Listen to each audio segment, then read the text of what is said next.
সেইটা আর হবে না। 2014 সাল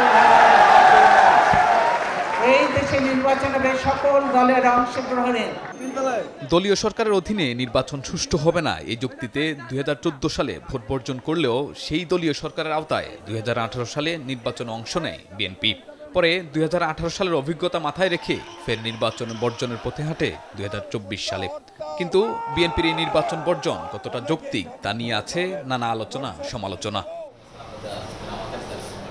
তবে চ্যানেল 24-কে দেয়া একান্ত সাক্ষাৎকারে বিএনপি মহাসচিব মির্জা ফখরুল ইসলাম আলমগীর বললেন, দলটির নির্বাচন বর্জনের সিদ্ধান্ত সঠিক ছিল, কারণ সুষ্ঠু নির্বাচনের ন্যূনতম পরিবেশও ছিল না। আমরা নির্বাচনে যাইনি, এটা অনেকে অনেক রকম সমালোচনা করছেন। নির্বাচনে যাব কিভাবে? আমরা তো দেখছি যে আস্তে আস্তে নির্বাচন কমিশনকে তারা দলীয়করণ করে ফেলেছে, বিচার বিভাগকে দলীয়করণ করে ফেলেছে, গোটা রাষ্ট্রযন্ত্রকে ব্যবহার করছে ক্ষমতা যাওয়ার জন্য।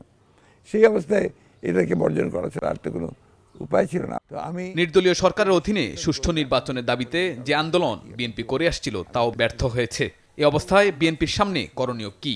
এমন প্রশ্নের জবাবে তিনি বলেন, বিএনপি একটি গণতান্ত্রিক দল, তাই গণতন্ত্র পুনরুদ্ধারের এই আন্দোলন গণতান্ত্রিক পন্থাতেই চালিয়ে যাবে। সরকার পক্ষ এটা করে যে বিএনপি ভুল করছে। আসলে এই পরিস্থিতি বিএনপি আর কি করতে পারত?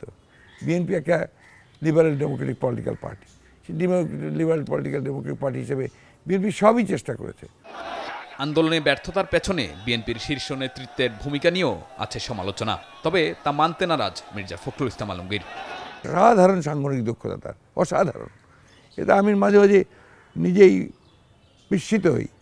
তিনি অতি অল্প সময়ের মধ্যে গোটা বাংলাদেশের বিএনপিকে তিনি অর্গানাইজ করে ফেলেছেন। ভবিতব্য প্রায় 1.5 যুগ ক্ষমতার বাইরে থাকলেও বিএনপির প্রতি জনগণের ভালোবাসা আরও বেড়েছে বলেও দাবি করেন তিনি। বিএনপি রাজনীতি কখনো হুমকির সম্মুখীন হবে না। বিএনপির রাজনীতি হচ্ছে এই দেশের জনগণের রাজনীতি।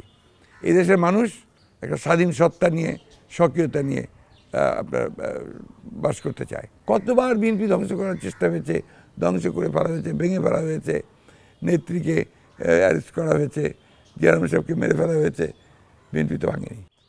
এই রাজনীতিবিদের পরামর্শ, দেশের সুন্দর ভবিষ্যতের জন্য মেধাবী তরুণদের রাজনীতিতে আসা উচিত। শতকরা 90 জন লোক বিএনপির রাজনীতির সঙ্গে একমত।